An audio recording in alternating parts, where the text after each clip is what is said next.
Oh, I absolutely love this one. I definitely have to keep it. Oh, but I couldn't possibly get rid of this one. It's got such good characters. Oh, and this one has the best story ever. Hey friends, I have a bit of a problem. I've got an amazing personal library full of some of the best books, but there's an awesome mystery series out right now that I want. How can I afford these new books? And where can I fit them on my shelf? This reminds me of when I was in college trying to buy textbooks. Buying books for university classes can get very expensive.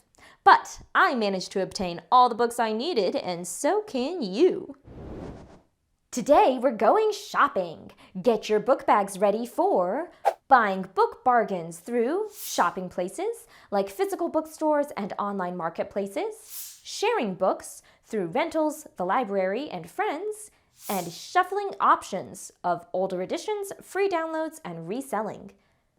Crack the spine of that book and let's get started.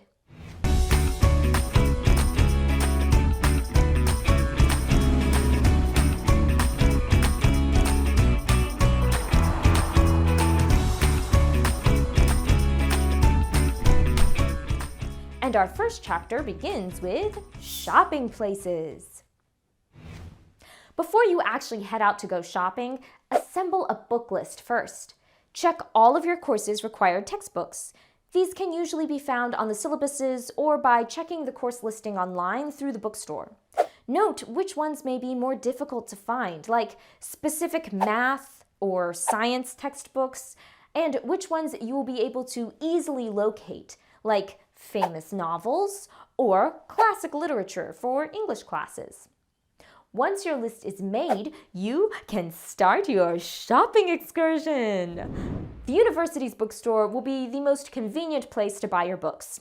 However, it will likely be the most expensive, so avoid shopping at the bookstore if possible. Now, some items may have to be purchased at the bookstore. Sometimes professors require specialized packets or materials that can only be bought at the campus bookstore. For instance, one of my college professors created a packet of essays written by himself and other friends. It could only be purchased at the bookstore. If you're in a similar situation and have to buy from the bookstore, make sure you get there early.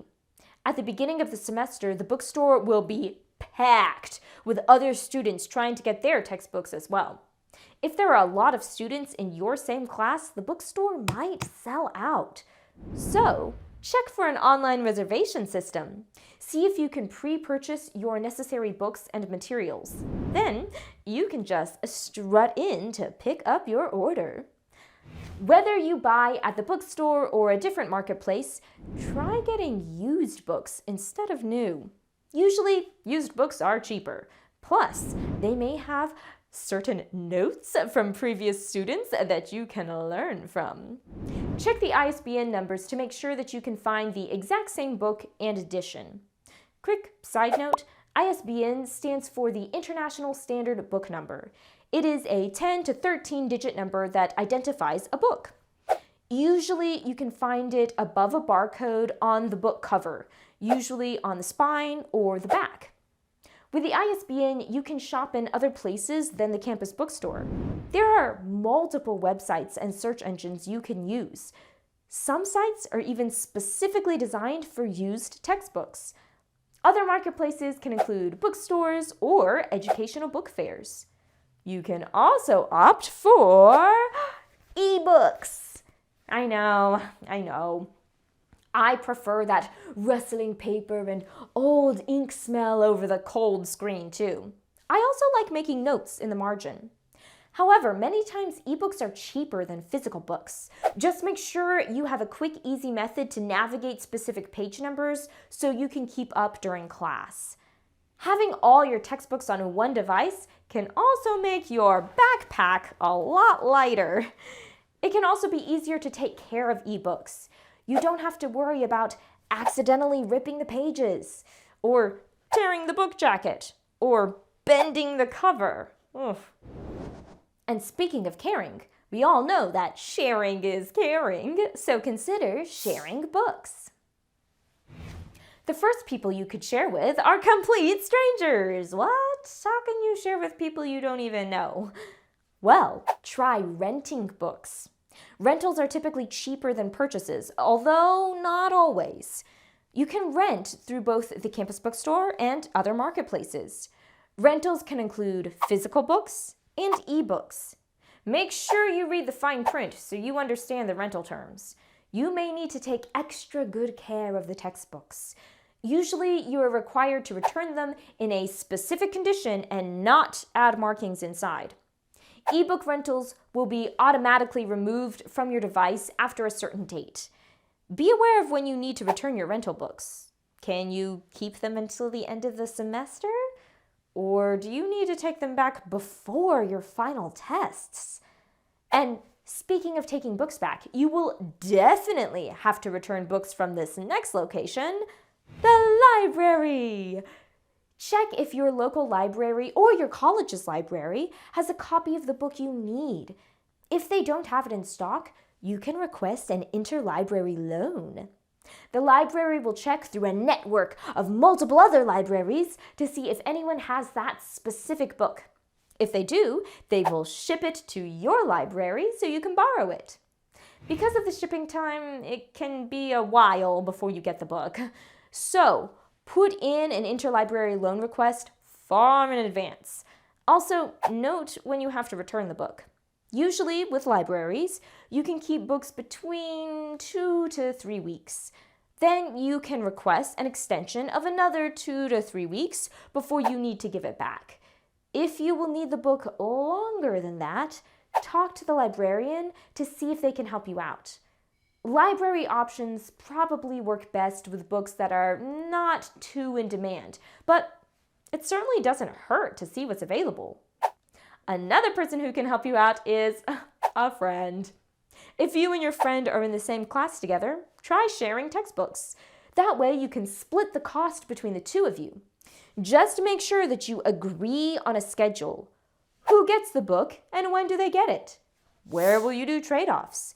Can you sit together in class so you can share during the lecture? And just like you're shuffling that book back and forth between each other, you can also try shuffling options. If you're looking for cheaper alternatives, try older editions. Now, getting an older edition can be tricky. While they are usually much cheaper, there are also some downsides. The page numbers are typically different, so it can be hard to keep up during the lecture. You will also need to check with your professor. Make sure that the older edition still has all the important content necessary for their class. You can explain your financial situation to the professor. Usually they are very sympathetic and have been in your situation before. They may be able to help you out. When you buy textbooks, think about your long-term situation and options as well. Which books will you actually want to read again? Should you get a brand new one that will last you a lifetime? Or will you never flip those pages again? Can you make do with a rundown, ripped-up old textbook? You can also try making do with free downloads. For instance, if you're in an English class, you may be able to find downloads of certain novels, especially classic literature. Public domain works are usually free online. In my 19th century British literature class, I was able to find books such as Jane Eyre, Oliver Twist, and Frankenstein, hey little dude, for free through places like Project Gutenberg. If you do buy textbooks, you can also shuffle them to other people. Reselling your books can get some money back in your pocket. You can then use that money to buy the books you'll need for the next semester. And that's exactly what I'm going to do to get my new series. I can sell some of these books that I won't read again to buy my new mystery novels. I hope you'll be buying book bargains too through shopping places like physical bookstores and online marketplaces, sharing books through rentals, the library, and friends, and shuffling options of older editions, free downloads, and reselling. Well, I've got to make room on my bookshelf while you check out the game and supplemental PDF for this lesson to prepare for our next class, where you'll learn all about healthy habits. Until then, Keep constructing your college castle in the sky. Oh, wow. No, he's not really dead. It was amnesia. Ooh, what's going to happen next?